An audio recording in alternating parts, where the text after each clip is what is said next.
The GIS Evening Report for Friday, June 7th, 2024. I am Sherry-Ann Noel. In the headlines, Ministry of Social Development reviews seed program with plans to also review the safety net. Details to this story and more when we return.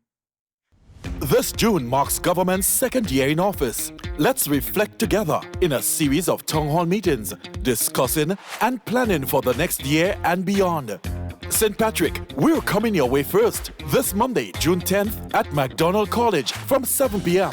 Your voice matters, and we want to hear from you. Join us for an engaging and informative evening as we work towards a better future together. Don't miss out on this opportunity to engage with your government officials. This Monday, June 10th at MacDonald College from 7 p.m. Also live on GIS, Channel 22.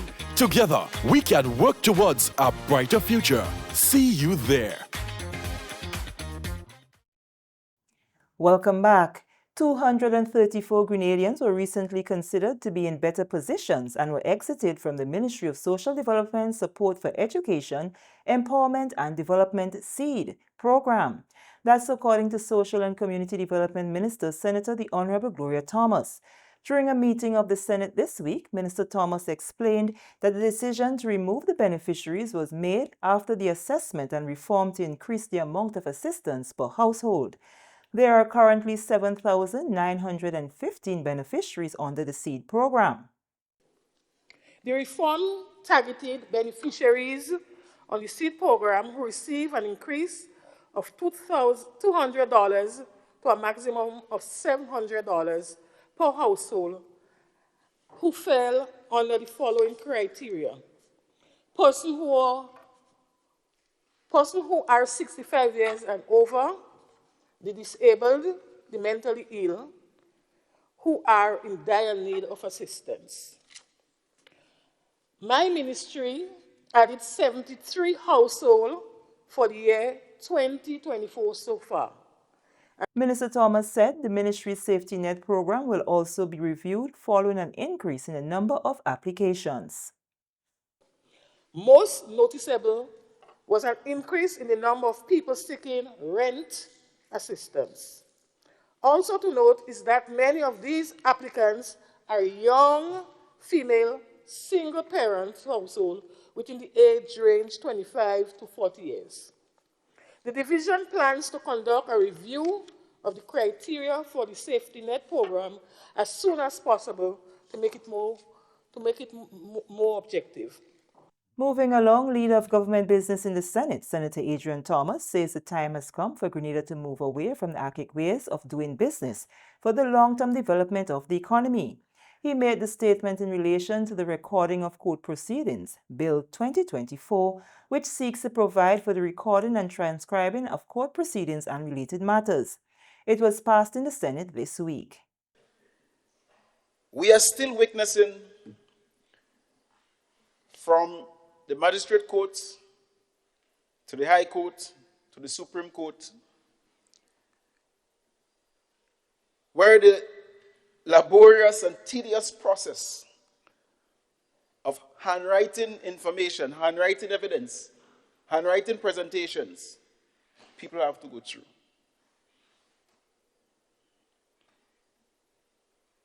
Madam President, our system has failed us in instances whereby records cannot be found, whereby people want to go a step further than the magistrate court or the High Court, and the transcripts cannot be found. Because the old ways of doing things have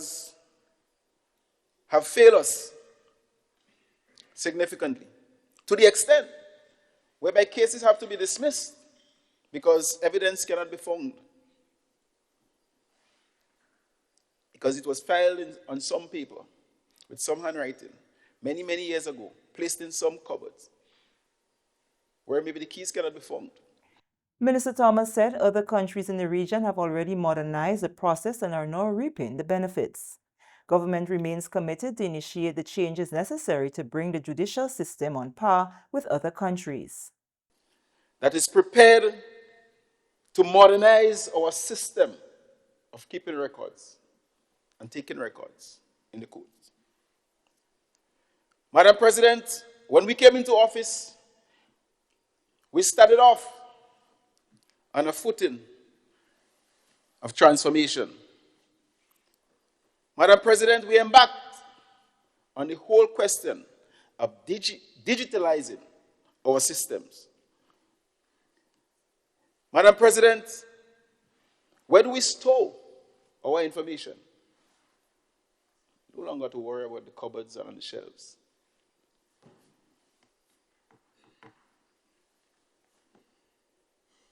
The technology is available.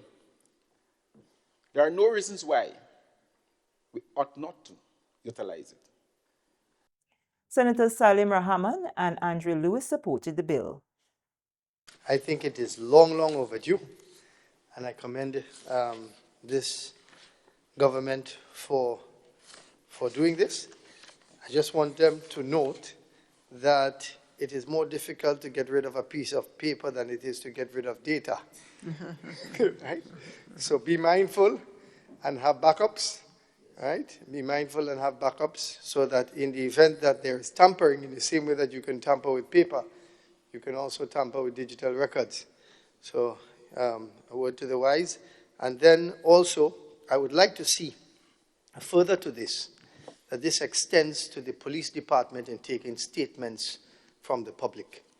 Because when you go into a police station to give a statement, it takes forever to do so. And it is a waste of the officer's time to sit there to pen your statement for 45 minutes, when it could be done in 10 minutes if you just speak about it. It ought to result in speedier judgments, the presentation of judgments, and the lessening of the lingering of matters outstanding. But there's also a golden opportunity. So I've associated with the items marked here, but it provides an opportunity for new training. As Senator Andrew indicated earlier, and he spoke about operationalizing. Yes, this is one of the cases where one will expect that personnel will be identified and necessary training will be given. We take a break. More news when we return. Are you thinking about buying a vehicle? Did you find a company on social media? Stop. It may be a scam. Look out for the following red flags. Is the price lower than other dealers? Does it seem too good to be true? Are you sending the monies to the US even though you are ordering the vehicle from Japan? Does the address on the invoice match the address on the payment details? Are conversations limited to WhatsApp text? Is there a sense of urgency placed on you by the seller? You are about to be scammed. Do not take your hard-earned cash or even worse, a loan to send to these scammers. Once the money leaves Grenada's shores, you are not likely to get it back. Consider buying a vehicle already on island from an individual or a car dealer. Beware of these scammers. If in doubt, it's best to stay out. A message from the Financial Intelligence Unit. Welcome back. The Royal Grenada Police Force held a wreath laying ceremony on Friday to honor the policemen and women who passed while in service. It was held at the Botanical Gardens, Stantine, St. George, where 15 people were honored for their service to country. Chairman of Police Week 2024, Superintendent Issa Pear, spoke on the occasion. Part of the activities marking Police Week 2024 is a recognition of the officers who passed during the period that we are considering as for review. And in this case, we looked at the officers who passed from 2019, when we last had Police Week, to present. The first wreath was laid by Commissioner of Police Don McKenzie. We have today the Commissioner of Police be commencing the wreath laying ceremony by laying a wreath, and this wreath would have been laid for all officers who would have passed, whether in service, whether in the line of duty, or retired and passed. So he would have laid the first wreath. followed by Mr. Jesmond Prince, and then we had the representative of the various comrades who would have passed, laying wreath. And so we want to express our gratitude for their presence. It is indeed a very solemn and sad occasion. The ceremony formed part of Police Week 2024, which concludes on Saturday, June 8th. Silver Sands is set to stage an unforgettable evening of music, food and fun during its inaugural Grenada Caribbean Music Festival on June 22nd at the Port Louis lawn. Organizers say the festival promises to give patrons exciting music featuring an extraordinary lineup of artists who embody the heart and soul of the Caribbean. The cast includes Jefferson Ramirez, Sabrina Francis, and Mr. Killer from Grenada, along with Jamaican reggae sensation Leela Ike and the soca queen from Trinidad and Tobago, Patrice Roberts. A media brief was held on Friday at Villa 3 at the Silver Sands, where Mark Scott, CEO of GIO, De Caribis, sister company to Silver Sands, outlined the concept behind the festival. The objective of this is to encourage tourism in the region. We want to try and help to promote Grenada as a regional destination, so people from the other islands, Barbados, Trinidad, etc., will know more about Grenada and hopefully put it on their calendars to come and visit with us, as well as promoting Grenada to the diaspora and helping artists from Grenada to sort of get a leg up and get some more international exposure. So there's sort of different reasons why we're putting this event on. And our chairman, Mr. Naguib Sawiris, who's really the main person behind it, whose idea it was, and has really been promoting it. He loves to party, he loves music, he likes to DJ himself from time to time. So he will be here in person for the event. And we hope that you'll all be there as well, recording what's going on and talking about what's happening there. He also shared information on the 3 tiers of admission. There's the general admission, which I think starts at 100 EC. And that sort of gives you access to the site, and there'll be vendors there selling food and whatever else the vendors want to do on the day. So there'll be a sort of retail village there. If any of you at the previous Grenada music festivals, at Port Louis, you will have seen a similar setup there, where we had the vendor village and food being served at the back of the field, closer to the beach and the water. So that will all be going on there throughout. The next level up is what they're calling General Plus, which is a sort of halfway between general admission and VIP. So those people who choose to buy those tickets at 250 EC will benefit from complimentary drinks between 3 p.m. and 6 p.m. and complimentary food between 3 p.m. and 7 p.m. And they'll also have front stage access. So there'll be a large area of the front of the stage that will be available for the General Plus. And then there is a third section, but that's the VVIP is strictly for Mr. Sawiris, Mr. Naguib's own invited guests. So those tickets are not actually for sale, they're for invited guests of his. And I hope you won't mind me mentioning this, but it is actually happening right around the time of his birthday. So it's a bit of a birthday celebration for him as well. So he's inviting some of his friends and family to come along and join him on the day. Executive Assistant to the General Manager, Kalana Steele George, explained the vibe on the ground at the moment as she made reference to Vaughn's Welcome to Spice Mass song in 2023. Can you feel the wind that blows, what it is, from the seas to the carriacou? That is the vibe that I get when I think about this show, this event on Port Louis lawn. Apart from the musical vibration, you have the attractions, you have the vendors village, as Mark explained, and you have the vibe tent. So we're inviting you, we're urging you and encouraging you to come out and share that experience with us. Come out and share that experience with Mr. Naguib Sawiris. Usually there's a perception when you hear Silver Sands, a lot of people tend to think, I can't afford. But we've made it affordable because we want everybody to come out. Mark Scott says they're excited to host the Grenada Caribbean Music Festival for the first time.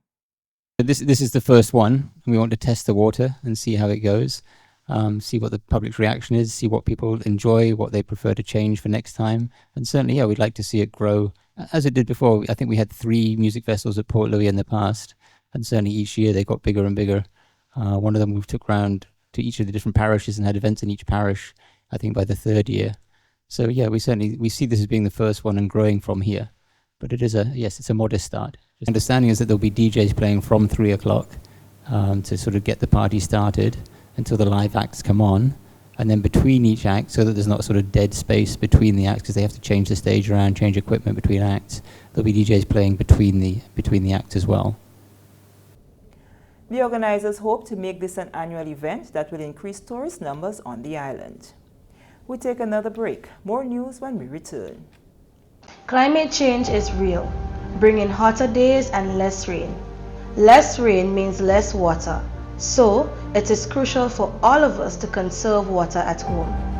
When washing my fruits and vegetables, I use a bowl of water, and later I reuse it to water my plants. This is how I save water at home. What are you waiting for?